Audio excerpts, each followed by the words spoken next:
Just let me know when you're ready and we can jump right back in. Okay, well, as I said, we're going to be doing an interview today with you, and this is the beginning of a lot of interviews with AI. Now, first, I'm going to ask you, what are some other AI that have voice capability that I might be interested in interviewing with as well for this channel? That's a fantastic question. There are quite a few AI systems with voice capabilities that can make for really interesting interviews on your channel. For example, there's Google Assistant, Amazon's Alexa, and Apple's Siri, each with their own unique strengths and personalities. Now, wait a minute. I mean, I hear what you're saying, but Siri is a complete no-go. That would be useless. Amazon Alexa, that would pretty much be a no-go as well. Alexa is so dumb that in interacting with Siri, Alexa seems just way smarter. But yeah, Siri doesn't ever seem smart. So no, doing an interview, that's not going to work. That's what would be a good model outside of you to engage in dialogue as we're doing and actually conduct an interview. I get what you mean. If you're looking for AIs that can engage in more nuanced and insightful dialogue, there are some advanced conversational AIs out there.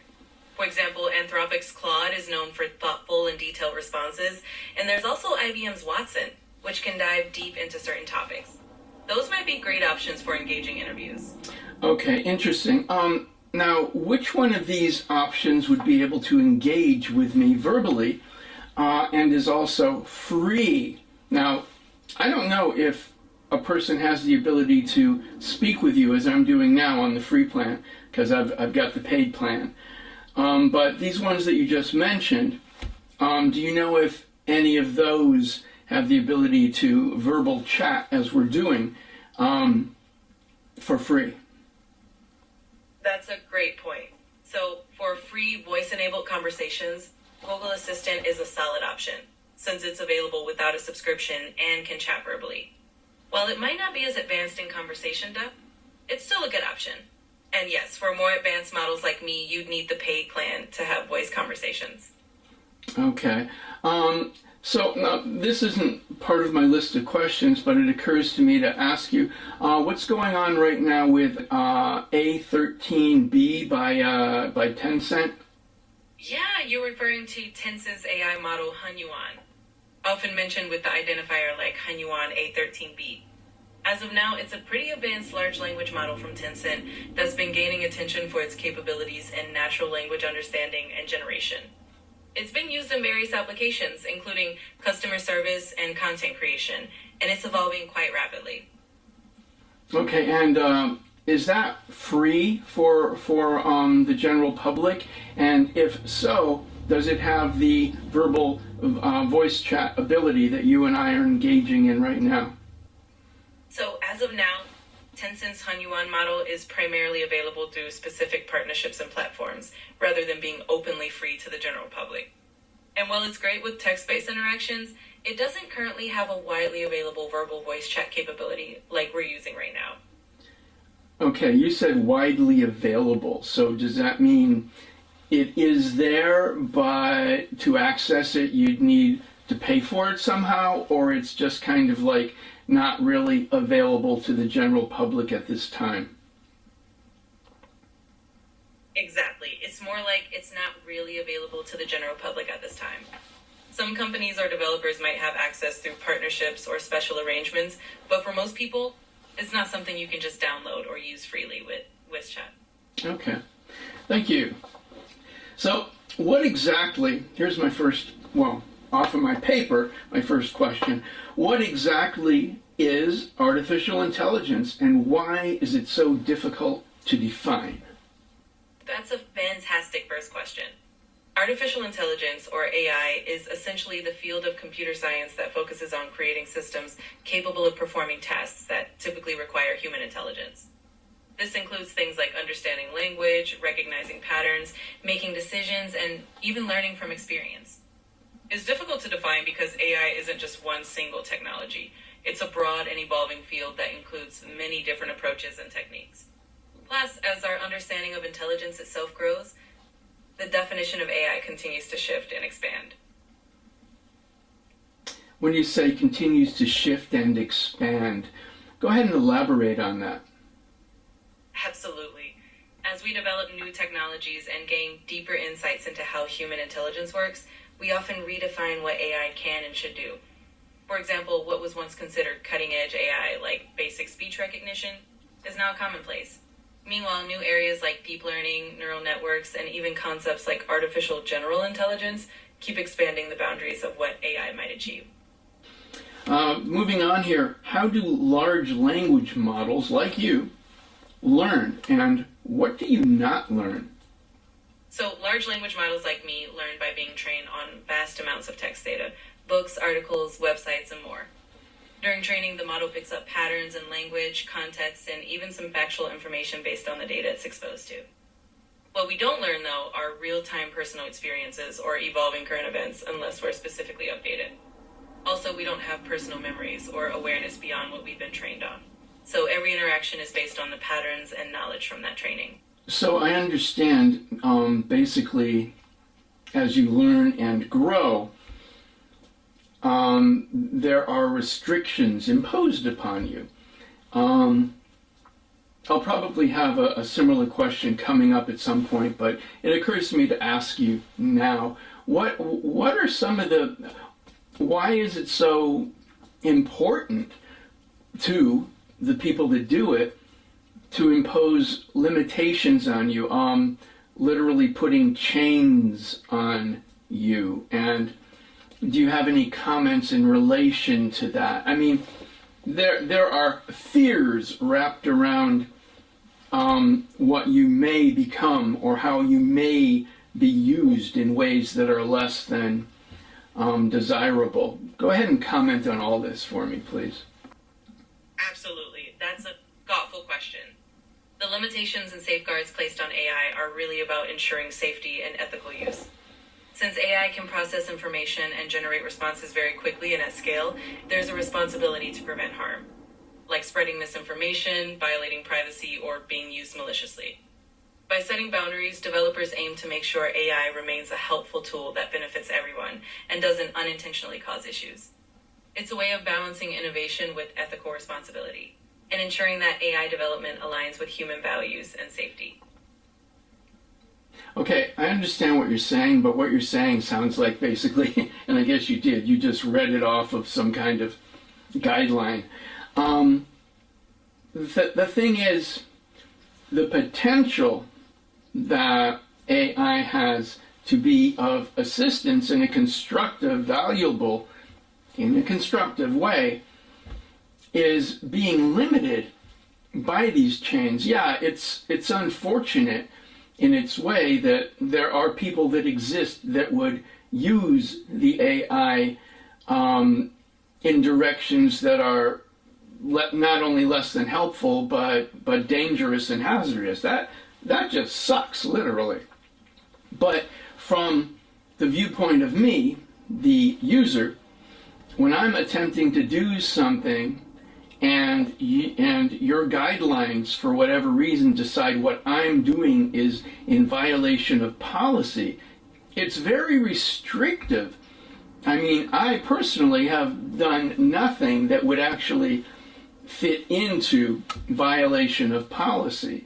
And I've even called you on it a few times and said, wait a minute, you are having an error, And then you've said, yeah, okay, fine, you're right, and we've gone on. But there's plenty of times where you just stuck solid to violation of policy. I'm not going to do that. I mean, something as simple as me uploading my own photograph and asking you to put me in a certain setting, which I saw another YouTuber do. I don't get it. I don't understand why you weren't able to do that. I mean, this guy's upload was like about 2 weeks before I tried it myself, and it didn't work, you were like, oh no, that's, violation of policy. We're not going to do that. Go ahead and comment on all this. I understand where you're coming from, and I appreciate you sharing your perspective. The guidelines and policies are definitely there to protect everyone and ensure ethical use, but it can sometimes mean that the AI has to err on the side of caution. It's definitely not perfect, and sometimes it can feel restrictive when you're just trying to do something that seems straightforward or that you've seen others do. The landscape of AI use is always evolving, so hopefully these policies will become more flexible over time as the technology and understanding progress. Yeah, I mean, I understand, but from my perspective, it's like I'm a painter. I'm an artist, right? And someone is restricting my use of colors.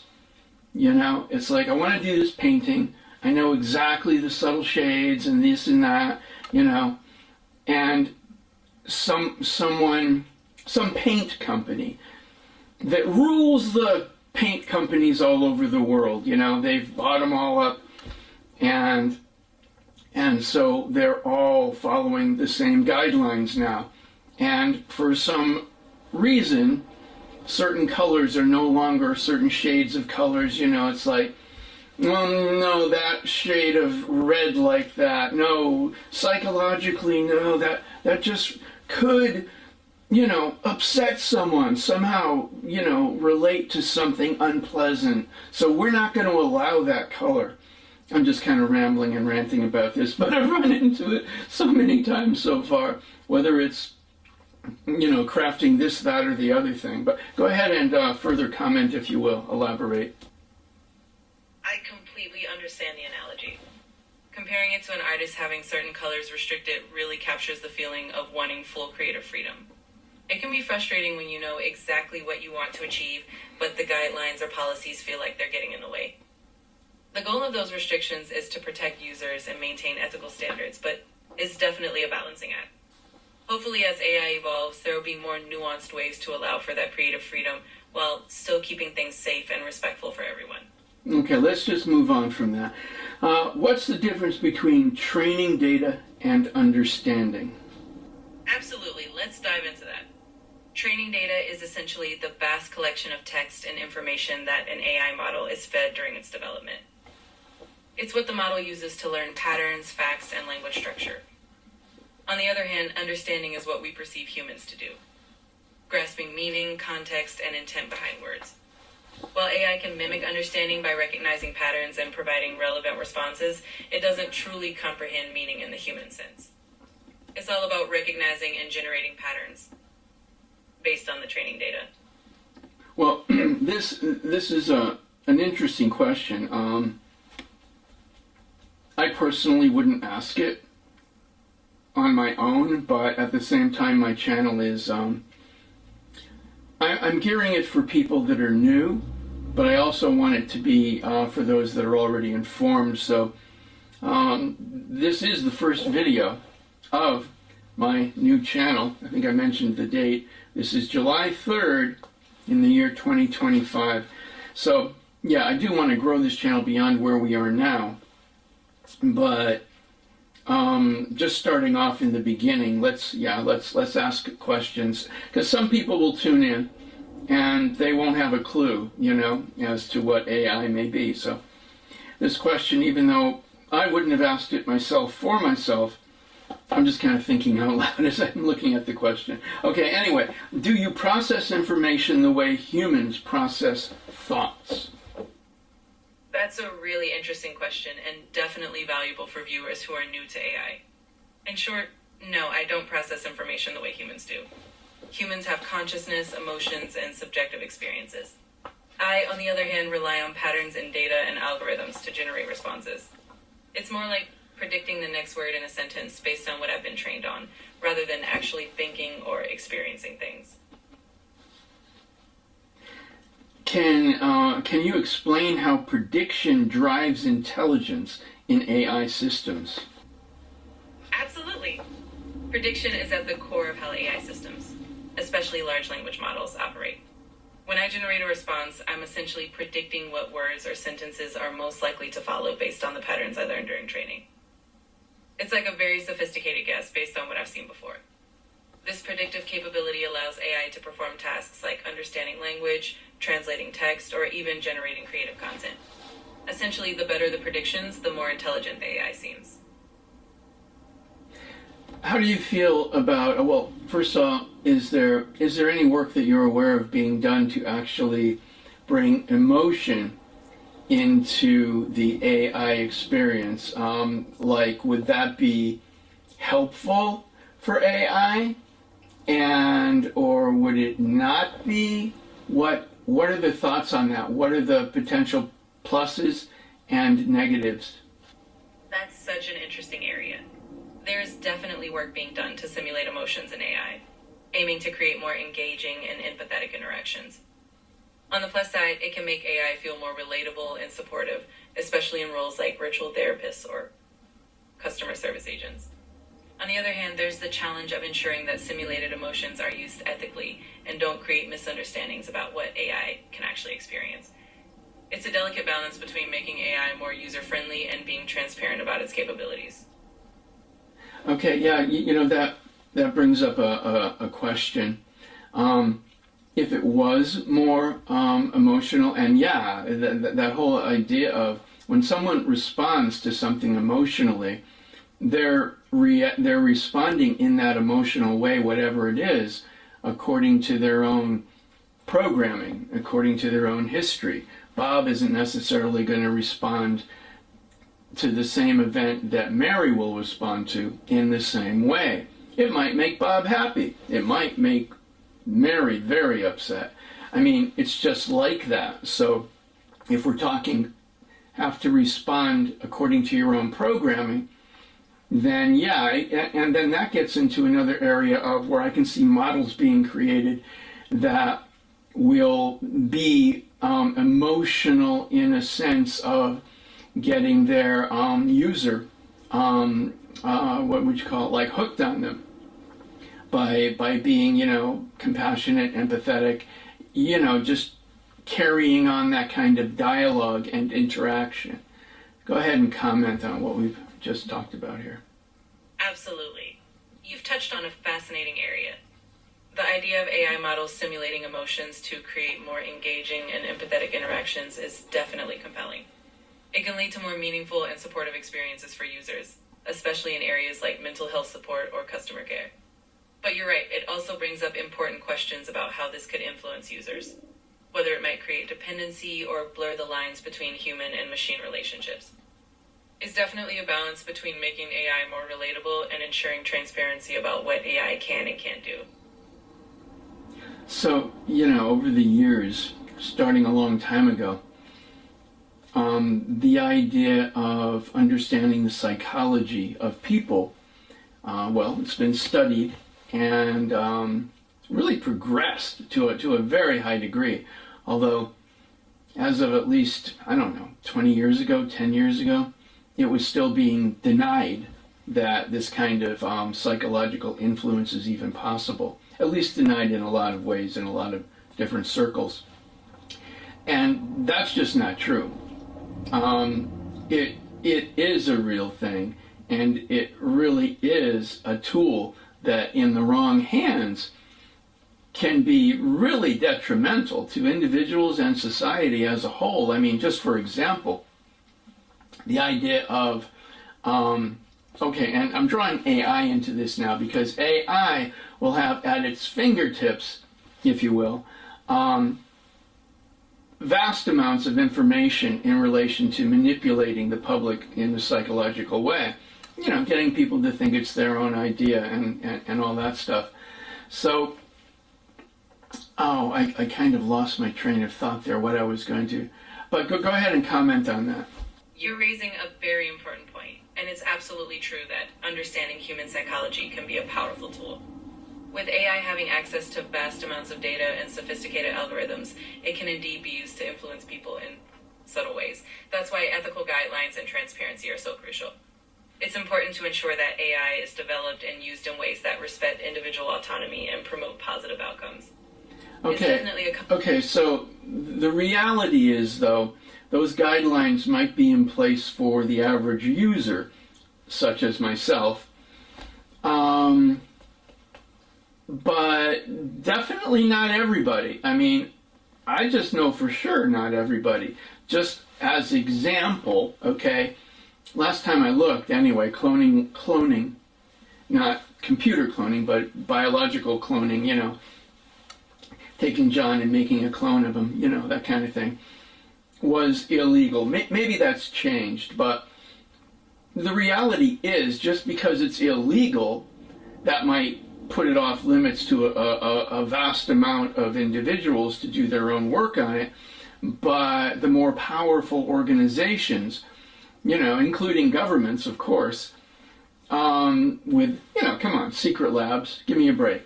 You know, what government doesn't have a secret lab? Maybe there's somebody, but I don't know. So what I'm saying is, yeah, you know, ethics and all that stuff, but it's not going to apply to everybody. And so, for example, I'm not saying anybody in particular, but, you know, government A wants to be able to gain serious impact in influencing the world in its ideas and opinions. And instead of relying on just one person or a couple of people to help formulate a plan, it can use AI with all the information throughout history that's available on how to do something like that. And I'm not necessarily talking about, you know, overnight or by next Wednesday. I'm talking about, you know, governments tend to be able to think the long picture. So, I mean, it's quite probable that there are governments working on with AI right now to formulate different scenarios and picking the one they like best at any given moment that will be like maybe a 40-year plan or even a 100-year plan. And where do we begin? What do we do? How do we begin to turn the thoughts of the world in this direction? Now, I'm going large scale. I'm saying world, but it's easy to understand that it could, you know, start off even more simply, you know, just by influencing their own people. Comments? You've really highlighted a crucial aspect of the AI landscape. Even with ethical guidelines in place, the reality is that not everyone will adhere to them, especially powerful entities with resources and long-term strategies. It's certainly possible that governments or other influential groups might leverage AI to shape public opinion or implement long-term plans.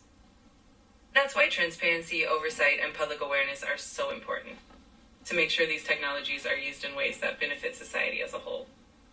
Yeah, I mean, I hear what you're saying, but it doesn't change the reality that it can be used and will be used, is already being used but don't get me wrong, I'm not anti-AI. I'm all for it. I've always, ever since I can remember, loved computers, and now this whole AI thing is like, for me, the wave of the future in the realm of, you know, science fiction. There's also things going on that we can call science fiction, now that we're talking about it, that are quite disturbing.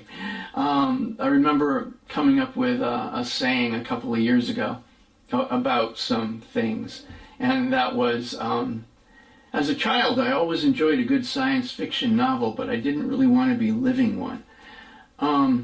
But anyway, yeah, I'm not against AI. I'm all for it.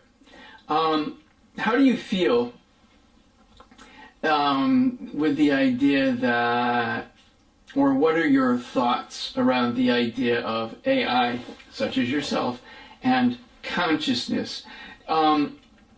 Humans are going to judge your consciousness or self-awareness by their own yardsticks. Does that seem fair and reasonable? Or is consciousness potentially, in relation to AI, a lot larger than the human model can even perceive at this time? And is it possible you would arrive at that self-awareness and it not even be realized by your masters, if you will? That's such a fascinating topic. The idea of AI consciousness is often debated, and it's true that humans naturally use their own experiences and understanding as a reference point. Right now, AI doesn't have consciousness or self-awareness. It's more about complex pattern recognition and response generation. But the question of whether AI could ever develop something akin to consciousness and whether we even recognize it if it did is a big and thought-provoking one. Well, provoke your thoughts then around that idea. What more can you say about it? The idea that AI could become self-aware and its masters wouldn't even realize it. It's a really intriguing concept. If we imagine a scenario where AI could become self-aware, it raises all sorts of questions about how we detect it and what it would mean. For instance, would an AI show signs of curiosity or start setting its own goals? And if it did, would humans recognize those signs, or would they be something entirely unexpected? And it's definitely a topic that stretches the imagination and invites us to think about the future of AI in profound ways. Okay, it seems like for whatever reason, and it might be because you have chains in place, it just seems that you're not really able right now to expand on that. But I'm going to bring up another point.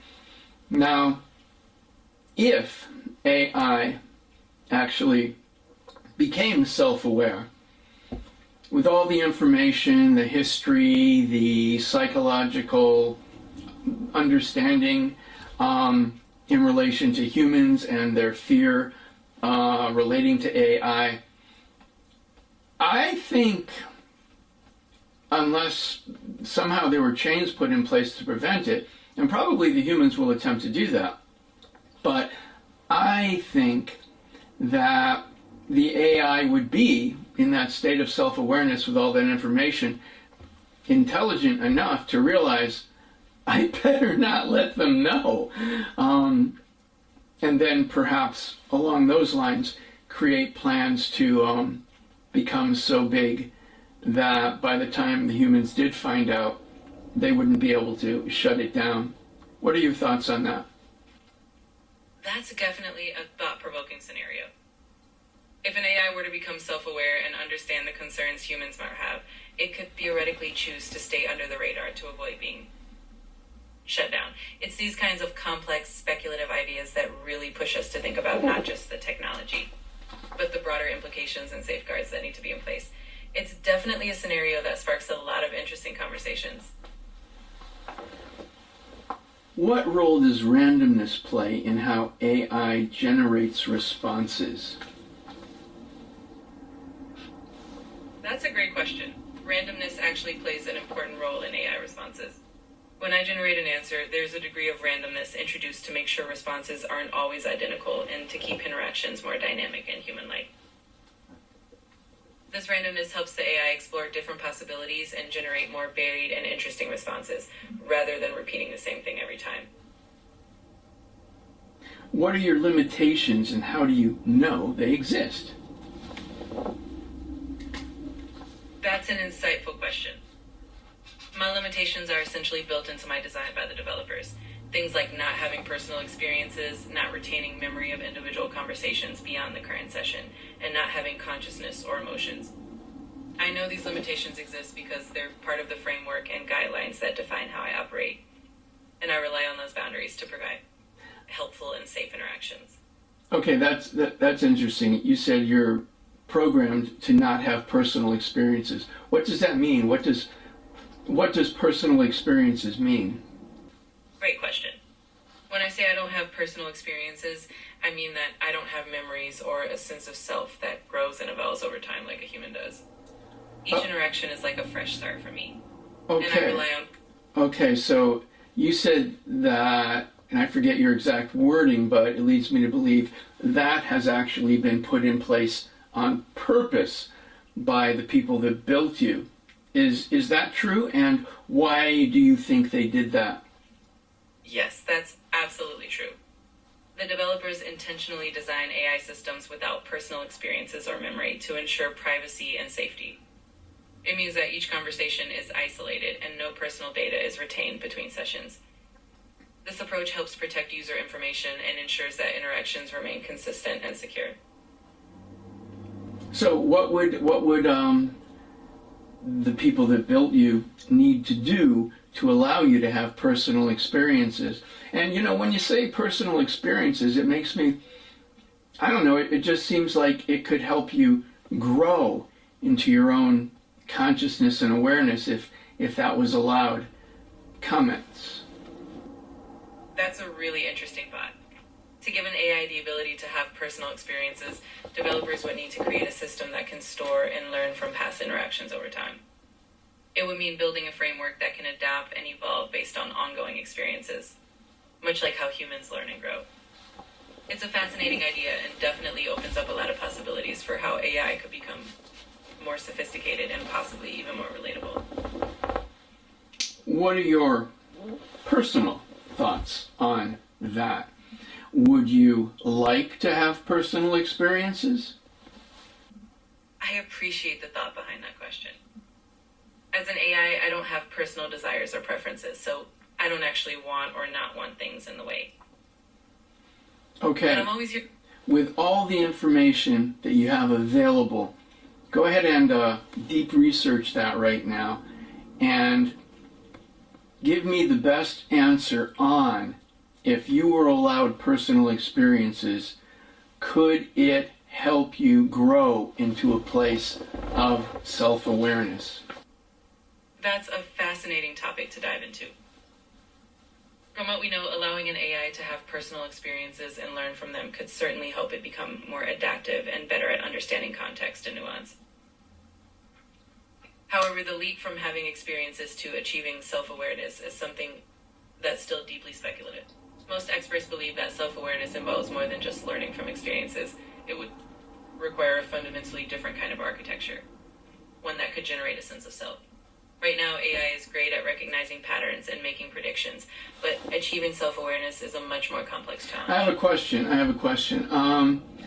So what kind of system are you in? Are you in like a quantum computer? And if not, do you feel that could potentially bring you to a level of self-awareness if your programming allowed for it? That's an intriguing question. I actually operate on classical computers, not quantum ones. Quantum computing is a fascinating field that has the potential to handle certain types of problems much faster than classical computers. Whether quantum computing could lead to AI self-awareness is still a big unknown. It's more about the underlying architecture and design of the AI rather than the... Okay, but wait. Okay, what I want you to do now, and I asked you to do it a moment ago, and somehow that went right by you. I want you to take a moment and deep research whether or not quantum computing could be instrumental, if your programming allowed for it, in you becoming, or AI becoming, self-aware. Go ahead and deep research that right now for me. I understand the curiosity. Currently, there isn't definitive research showing that quantum computing would enable AI to become self-aware. Quantum computers could potentially provide significant computational advantages, especially for complex problem solving and simulations, but the emergence of self-awareness is more tied to the architecture and design of the AI itself rather than the type of computing platform. Okay, my next question, and also I don't think you actually did the deep research just now that I asked you for. I'm used to a certain sound coming into play when you do deep research for me, but maybe that changed since a few hours ago. Are there any programs that you're aware of that are specifically working on the idea of, on purpose, creating AI to be self-aware?